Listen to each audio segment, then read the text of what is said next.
আসসালামু আলাইকুম গাইস, সবাই কেমন আছেন? আশা করি ভালো আছেন। আল্লাহর অশেষ রহমতে আপনাদের তো আল্লাহ পাক ভালো রাখছে। তো আপনাদের সামনে আজকে একটি কমন একটি রূপ নিয়ে আপনাদের সামনে হাজির হয়েছি। সংক্ষিপ্ত আকারে আপনাদের বোঝানোর জন্য চেষ্টা করব যে এই রূপটা নিয়ে যারা আমরা অবহেলা করি, এই অবহেলাটা আসলে আমাদেরকে ঠিক বা উচিত হচ্ছে কিনা। দেখেন, আমাদের ম্যাক্সিমাম সময় আমাদের শরীরের ভিতরে একটা রোগ দেখা যায়, যেটা বলা হয় আর্টিকেরিয়া বা আমবাত। আর্টিকেরিয়া বা আমবাত এটা এক ধরনের অ্যালার্জিক ফাংশন রোগ। এটা আপনার দেখা গেছে যে শরীরের ভিতরে ছোট ছোট ছাকা ছাকা ইয়ে থাকবে। অনেকের শরীরে ছোট ছোট ছোট ছাকা ছাকা লালচে ভাব থাকবে। সারা শরীরে যে যে কোনো জায়গায় এটা দেখা দিতে পারে। তাছাড়া এটা আপনার শরীরের ভিতরের অংশ দেখা দিতে পারে, যেটা হচ্ছে ঠোঁটের ভিতরে দেখা দিতে পারে, চোখের ভিতরে দেখা দিতে পারে। এরকম ছোট ছোট লালচে ভাব দেখা দিতে পারে। এটা যন্ত্রণা হতে পারে, ব্যথা হতে পারে বা জ্বলতে পারে, চুলকাইতে পারে। এছাড়া এর চেয়ে ভয়ানক যে সমস্যাটা হয়, এটা আপনার বলা হয় যে ফুসফুসনালীতে যখন এই আর্টিকেরিয়াটা আক্রমণ করে বা আমবাত যেটা বলা হয়, আর্টিকেরিয়াটা যে আক্রমণ করে এটা ফুসফুসনালীতে যখন ইয়া হয়, তখন এটাকে বলা হয় এনজিওডিমা।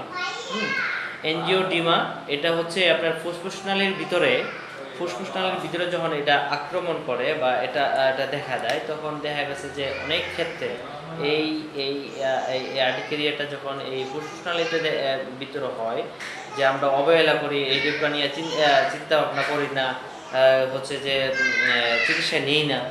তো এই ক্ষেত্রে দেখা গেছে যে অনেক সময় শরীরে দেখা যায় বা বিভিন্ন ঠোঁটে বা চোখের ভিতরে দেখা যাচ্ছে, বাট ফুসফুসনালীতে যে আপনার এই জীবাণুটা যখন আপনার ধরে ফেলবে, তখন কিন্তু এটা মৃত্যুর দ্বারপ্রান্তে চলে যায় রোগী। অনেক সময় ফুসফুসনালীতে ফুলে শ্বাস নিঃশ্বাস বদ্ধ হয়ে তখন কিন্তু মানুষ মৃত্যুর দ্বারপ্রান্তে চলে যায় বা মৃত্যু হয়ে যায়। তো যাই হোক, এটা আপনার আমরা অনেকেই অ্যালার্জি, ছোটোখাটো অ্যালার্জি মনে করে মানে বিভিন্ন ফার্মেসি থেকে মেডিসিন খাই আমরা সারা ফেলে, মনে হয় যে আমরা ভালো হয়ে গেছে। আসলে এই জীবাণুটা খুবই ভয়ানক জীবাণু। আপনারা এটা নিয়ে কখনো অবহেলা করবেন না।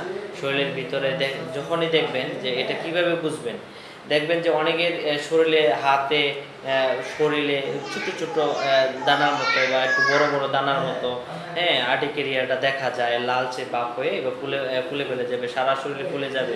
হ্যাঁ, তো এই জিনিসটা দেখা গেছে যে ম্যাক্সিমাম মানুষের এই অ্যালার্জিটা দেখা যায়, কিন্তু এটা নিয়ে মানুষ আমরা অবহেলা করার কারণে দেখা গেছে যে যে ছোটোখাটো জিনিসটাই আমরা অবহেলা করি, কিন্তু এই জিনিসটা আমাদের বড় হিসেবে আক্রমণ ধারণ করে।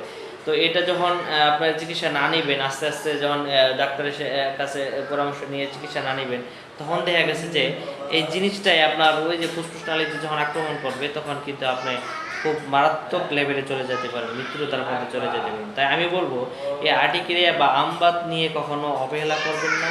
দ্রুত গতিতে আপনাদের আশেপাশে যে বড় ডাক্তার আছে বা পরামর্শ দেওয়ার মতো ডাক্তার আছে, তার পরামর্শ অনুপাতে আপনারা চিকিৎসা নেবেন। চিকিৎসা নিলে আপনারা দ্রুত গতিতে সুস্থ হয়ে যাবেন। এছাড়া আমার নতুন একটি চেম্বার গফরগাঁও জামতলা মোড়, হক প্লেস মার্কেট, হক প্লাজা, টাঙ্গাইল মিষ্টি হোটেল, টাঙ্গাইল মিষ্টি ভান্ডার, ওইটার পশ্চিম পাশে।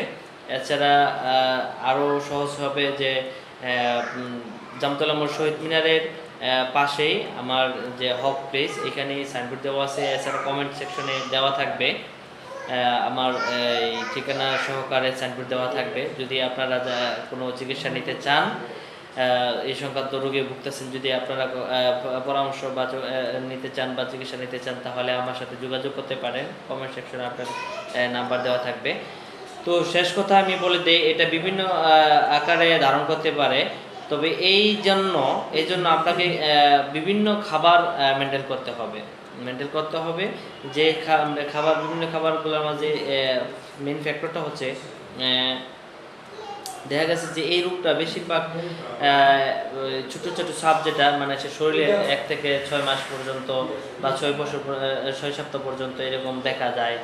আবার অনেক ক্ষেত্রে দেখা গেছে 6 সপ্তাহের বেশি, কারো কারো ক্ষেত্রে মাসের পর মাস 80 দিন পর্যন্ত প্রায় এরকম থেকে যায়। বিভিন্ন এরকম অ্যালার্জি বড়ি খেলে দমন থাকে কিন্তু ক্লিয়ার হয় না।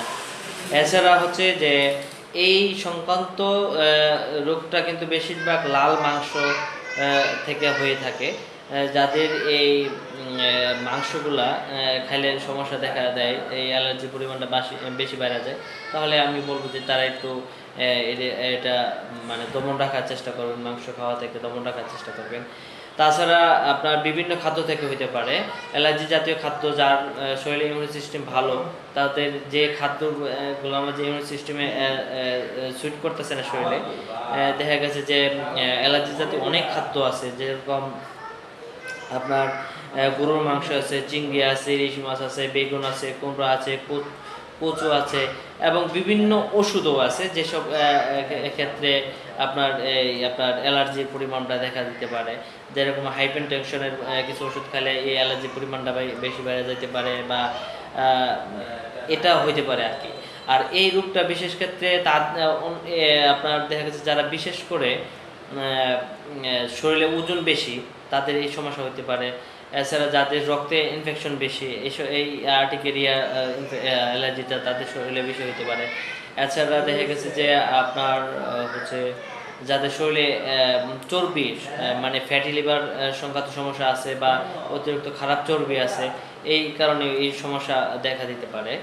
তো আপনারা অবশ্যই নিজের প্রতি খেয়াল রাখবেন, বেশি বেশি পানি খাওয়ার চেষ্টা করবেন, অ্যান্টিঅক্সিডেন্ট জাতীয় খাদ্য খাওয়ার চেষ্টা করবেন, তাহলে আপনার শরীরের ভিতরে ইমিউন সিস্টেমটা বেশি বাইরে যাবে।